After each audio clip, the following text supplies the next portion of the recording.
ओम नमः शिवाय। जिस प्रकार इस ब्रह्मांड का न कोई अंत है और न ही कोई शुरुआत, उसी प्रकार शिव अनादि हैं। संपूर्ण ब्रह्मांड शिव के अंदर समाया हुआ है। आइए श्रवण करते हैं सोमवार व्रत कथा। प्राचीन काल की बात है। एक नगर में एक बहुत धनवान साहूकार रहता था, जिसके घर में धन की कमी नहीं थी, परंतु उसको एक बहुत बड़ा दुख था कि उसके कोई पुत्र नहीं था। वह इसी चिंता में दिन रात लगा रहता था। वह पुत्र की कामना के लिए प्रत्येक सोमवार को शिव जी का व्रत और पूजन किया करता था तथा सायंकाल को शिव मंदिर में जाकर शिव जी के सामने दीपक जलाया करता था। उसके इस भक्ति भाव को देखकर एक समय पार्वती जी ने शिव जी महाराज से कहा कि महाराज, यह साहूकार आपका अनन्य भक्त है और सदैव आपका व्रत और पूजन बड़ी श्रद्धा से करता है। इसकी मनोकामना पूर्ण करनी चाहिए। शिव जी ने कहा, हे पार्वती, यह संसार कर्म क्षेत्र है। जैसे किसान खेत में जैसा बीज बोता है वैसा ही फल काटता है, उसी तरह इस संसार में जैसा कर्म करते हैं वैसा ही फल भोगते हैं। पार्वती जी ने अत्यंत आग्रह से कहा, महाराज, जब यह आपका अनन्य भक्त है और इसको अगर किसी प्रकार का दुख है तो उसको अवश्य दूर करना चाहिए, क्योंकि आप सदैव अपने भक्तों पर दयालु होते हैं और उनके दुखों को दूर करते हैं। यदि आप ऐसा नहीं करेंगे तो मनुष्य आपकी सेवा तथा व्रत क्यों करेंगे। पार्वती जी का ऐसा आग्रह देख शिव जी महाराज कहने लगे, हे पार्वती, इसके कोई पुत्र नहीं है। इसी चिंता में यह अति दुखी रहता है। इसके भाग्य में पुत्र न होने पर भी इसको मैं पुत्र प्राप्ति का वर देता हूँ, परंतु यह पुत्र केवल 12 वर्ष तक जीवित रहेगा। इसके पश्चात वह मृत्यु को प्राप्त हो जाएगा। इससे अधिक मैं और इसके लिए कुछ नहीं कर सकता। यह सब बातें साहूकार सुन रहा था। इससे उसको न तो कुछ प्रसन्नता हुई और न ही कुछ दुख हुआ। वह पहले जैसा ही शिव जी महाराज का व्रत और पूजन करता रहा। कुछ काल व्यतीत हो जाने पर साहूकार की स्त्री गर्भवती हुई और 10वें महीने में उसके गर्भ से अति सुंदर पुत्र की प्राप्ति हुई। साहूकार के घर में बहुत खुशी मनाई गई, परंतु साहूकार ने उसकी केवल 12 वर्ष की आयु जानकर अधिक प्रसन्नता प्रकट न की और न ही किसी को भेद ही बताया। जब वह बालक 11 वर्ष का हो गया तो उस बालक की माता ने उसके पिता से विवाह आदि के लिए कहा, तो वह साहूकार कहने लगा कि अभी मैं इसका विवाह नहीं करूंगा, अपने पुत्र को काशी जी पढ़ने के लिए भेजूंगा।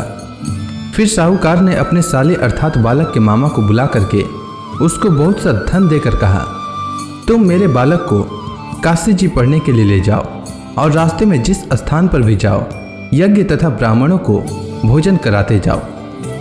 वह दोनों मामा भांजे यज्ञ करते और ब्राह्मणों को भोजन कराते जा रहे थे। रास्ते में उनको एक शहर पड़ा। उस शहर में राजा की कन्या का विवाह हो रहा था। दूसरे राजा का लड़का जो विवाह कराने के लिए बारात लेकर आया था, वह एक आंख से काना था। उसके माता पिता को इस बात को लेकर बड़ी चिंता थी कि कहीं वर को देखकर कन्या के माता पिता विवाह में किसी प्रकार की अड़चन पैदा न कर दें। इस कारण जब उसने अति सुंदर सेठ के लड़के को देखा तो मन में विचार किया कि क्यों न दरवाजे के समय इस लड़के से वर का काम चलाया जाए। ऐसा विचार कर वर के पिता ने उस लड़के और मामा से बात की तो वे राजी हो गए। फिर उस लड़के को वर के कपड़े पहनाकर तथा घोड़ी पर चढ़ाकर दरवाजे पर ले गए और सब कार्य प्रसन्नता से पूर्ण हो गया। फिर वर के पिता ने सोचा कि यदि विवाह कार्य भी इसी लड़के से करा लिया जाए तो क्या बुराई है। ऐसा विचार कर लड़के और उसके मामा से कहा, यदि आप फेरों का काम और कन्यादान के काम को भी करा दें तो आपकी बड़ी कृपा होगी और मैं इसके बदले में आपको बहुत कुछ धन दूंगा। तो उन्होंने स्वीकार कर लिया और विवाह कार्य भी बहुत अच्छी तरह से संपन्न हो गया। परंतु जिस समय लड़का जाने लगा तो उसने राजकुमारी की चुंदड़ी के पल्ले पर लिख दिया कि तेरा विवाह तो मेरे साथ हुआ है, परंतु जिस राजकुमार के साथ तुमको भेजेंगे वह एक आंख से काना है और मैं काशी जी पढ़ने जा रहा हूँ। लड़के के जाने के पश्चात उस राजकुमारी ने जब अपनी चुंदड़ी पर ऐसा लिखा हुआ पाया तो उसने राजकुमार के साथ जाने से मना कर दिया और कहा कि वह मेरा पति नहीं है, मेरा विवाह इसके साथ नहीं हुआ है, वह तो काशी जी पढ़ने के लिए गया है। राजकुमारी के माता पिता ने अपनी कन्या को विदा नहीं किया और बारात वापस चली गई।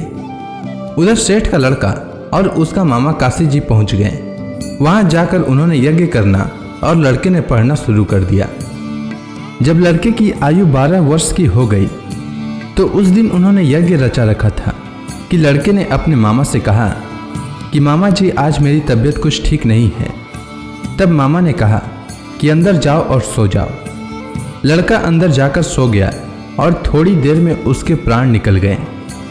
जब उसके मामा ने आकर देखा कि वह मुर्दा पड़ा है तो उसको बड़ा दुख हुआ और उसने सोचा कि अगर मैं अभी रोना पीटना मचा दूंगा तो यज्ञ का कार्य अधूरा रह जाएगा। अतः उसने जल्दी से यज्ञ का कार्य समाप्त कर ब्राह्मणों के जाने के बाद रोना पीटना आरंभ किया। संयोगवश उसी समय शिव पार्वती जी उधर से जा रहे थे। जब उन्होंने जोर जोर से रोने की आवाज़ सुनी तो पार्वती जी कहने लगी कि महाराज कोई दुखिया रो रहा है, उसके कष्ट को दूर कीजिए। जब शिव पार्वती ने पास जाकर देखा तो वहां एक लड़का मुर्दा पड़ा था। पार्वती जी कहने लगी कि महाराज यह तो उसी सेठ का लड़का है जो आपके वरदान से हुआ था। हे महाराज, इस बालक को और आयु दीजिए, नहीं तो इसके माता पिता तड़प तड़प कर मर जाएंगे। पार्वती जी के बार बार आग्रह करने पर शिव जी ने उसको जीवन वरदान दिया और शिव जी महाराज की कृपा से लड़का जीवित हो गया। शिव जी और पार्वती जी कैलाश पर्वत पर चले गए। तब वह लड़का और मामा उसी प्रकार यज्ञ करते तथा ब्राह्मणों को भोजन कराते हुए अपने घर की ओर चल पड़े। रास्ते में उसी शहर में आए जहां उसका विवाह हुआ था। वहां पर आकर उन्होंने यज्ञ आरंभ कर दिया तो उस लड़के के ससुर ने उसको पहचान लिया और अपने महल में ले जाकर उसकी बड़ी खातिर की। साथ ही बहुत से दास दासियों सहित आदर पूर्वक लड़की और जमाई को विदा किया। जब वो अपने शहर के निकट आए तो मामा ने कहा कि मैं पहले तुम्हारे घर जाकर खबर कर देता हूँ।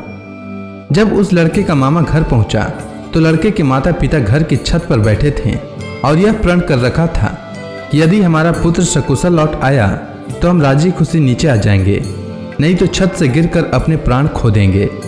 इतने में उस लड़के के मामा ने आकर यह समाचार दिया कि आपका पुत्र आ गया है, तो उनको विश्वास नहीं हुआ।